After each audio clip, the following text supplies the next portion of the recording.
Y como siempre tenemos aquí a Dina Semch con nosotros para platicar de un tema más. Lo desarrollamos siempre entre 8 o 10 minutos, ¿verdad? Y hoy vamos a platicar de, bueno, todos son importantes realmente, todos son siempre muy curiosos, pero hoy vamos a hablar de uno que me llama mucho la atención, sobre todo porque a un montón de personas que están ahí afuera, se les enseñó que el hecho de una nalgada, o cualquier tipo de jalón de pelo podría ser una medida correctiva, ¿verdad? Para los seres humanos.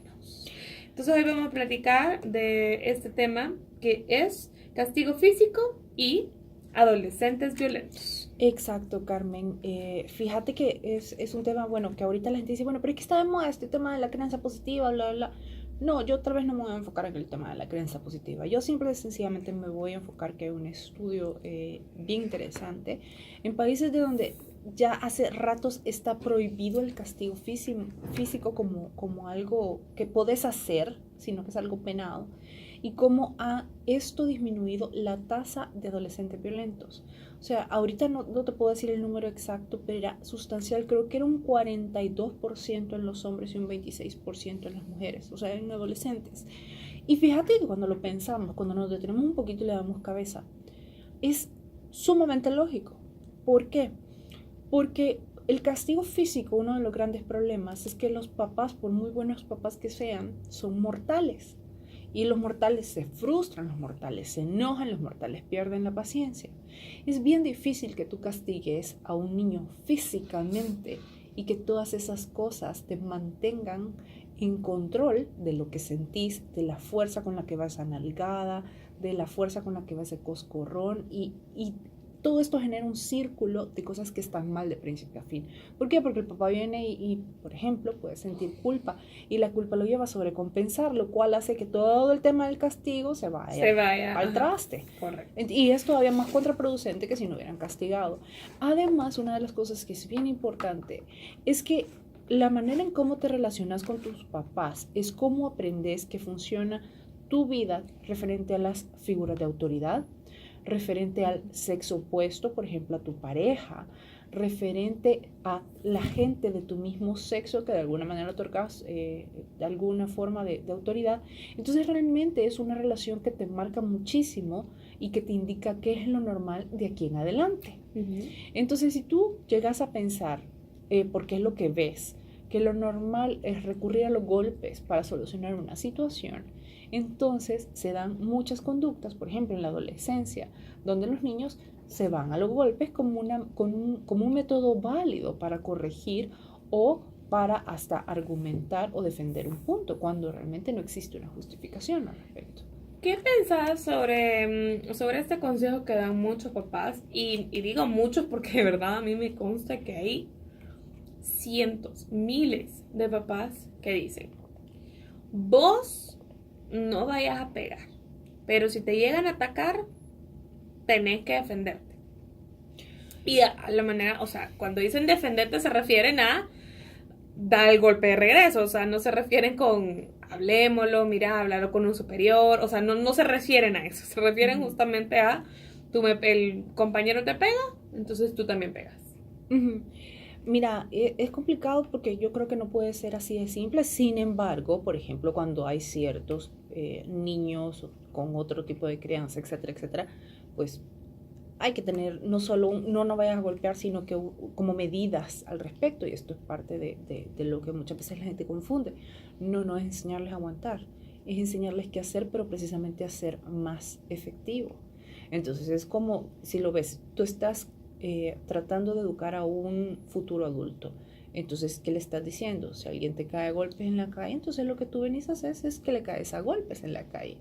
Cuando realmente tenemos, por ejemplo, un sistema de leyes, o sea, etcétera, etcétera, etcétera, que no nos vamos a meter en el tema de si cómo funciona o no funciona. No, simple y sencillamente existe. Entonces, todo esto es parte de lo que le deberías enseñar a ese niño, porque no le vas a enseñar lo contrario durante toda su infancia y después quererle replantear todo lo que le dijiste durante sus primeros años de vida. Ojo, que en este caso yo no estoy sugiriendo, como mucha gente lo interpreta, de que el castigo físico es déjenlos hacer lo que les dé la gana, que tarde o temprano se van a calmar. No. Obviamente, el ser niños necesitan una guía, necesitan estructura. Y fíjate que precisamente temas como la crianza positiva y que ahorita el término está muy de moda, a pesar de que es una manera de crianza que ya tiene rato de estar. Creo que hace énfasis, y me parece muy bien importante, en que los padres que realmente practican la crianza positiva, por ejemplo, ponen límites, y límites bien claros, y límites que una vez han sido negociados y estipulados, no son negociables. ¿Qué es lo que pasa muchas veces con el castigo físico? No hay límites claros y no hay consecuencias claras que no sean un castigo es físico, una consecuencia es algo que corresponde a lo que decidiste hacer en ese momento.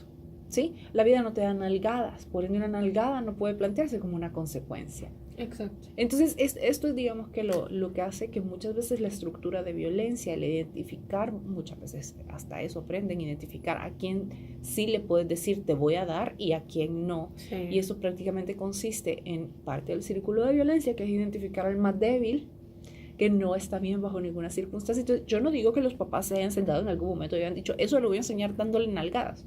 No.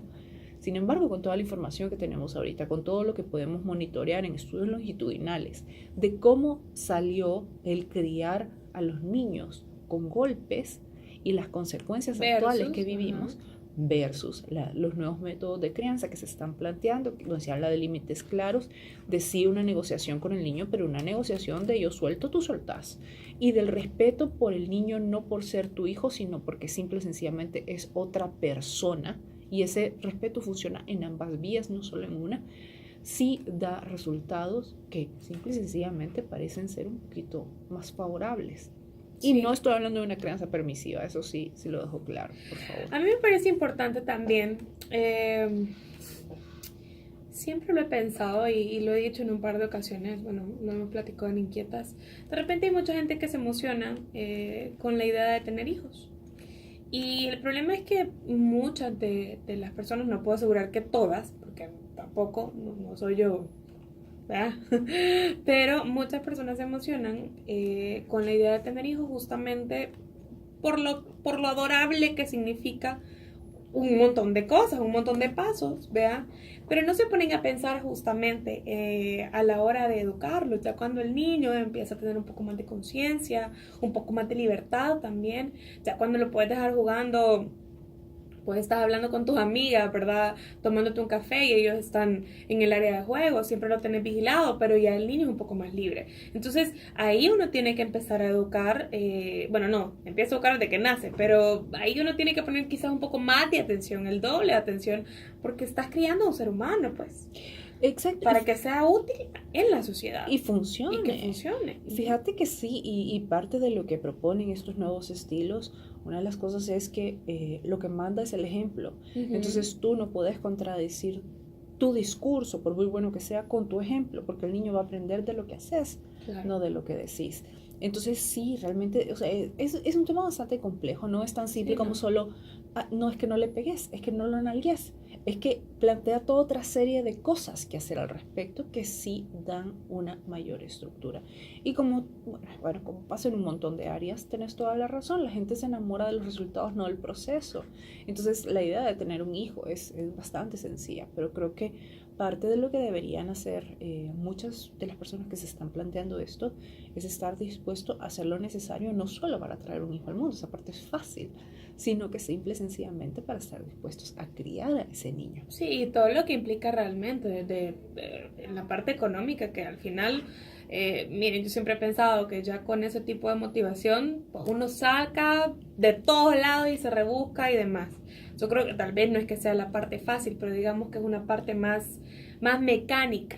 Exacto. Pero la parte de crianza siento que es indispensable y creo también que es bien importante que ahorita, con toda la información que hay, con toda la accesibilidad que hay, si de repente nos encontramos como una situación complicada y no sabemos qué hacer, perfectamente podemos buscar en algunas páginas que estén certificadas, o por ejemplo ese tipo de estudios que tú decís, o sea, están en internet, están ahí, entonces podemos hacer un poco de research y hablar con otras mamás o hablar con otros papás y decir, mira, fíjate que estoy pasando esto. Al final se termina convirtiendo como una especie de red de apoyo, casi que. Claro. Y en un intercambio conceptual chivo también. Preciso. Y yo creo que también, bueno, tener criterio ante todo, porque Sí. al final, bueno, no hay nadie que conozca mejor a los hijos que quienes los conocen de toda la vida, que son los papás. Entonces, yo creo que sí, realmente es importante tener criterio y decir, hey, esto me funciona, esto creo que no aplica en mi caso, pero realmente darle el beneficio de la duda a la información y, como tú decís, documentarte. Que es indispensable. Indispensable. Bueno, gracias Dina. Tus teléfonos de contacto, por favor, para que te busquen. 22645212 o me pueden escribir por WhatsApp al 78742050. También en mis redes sociales me encuentran en Facebook, en mi página como Dina Semch Psicóloga, y en Instagram de la misma manera. Buenísimo.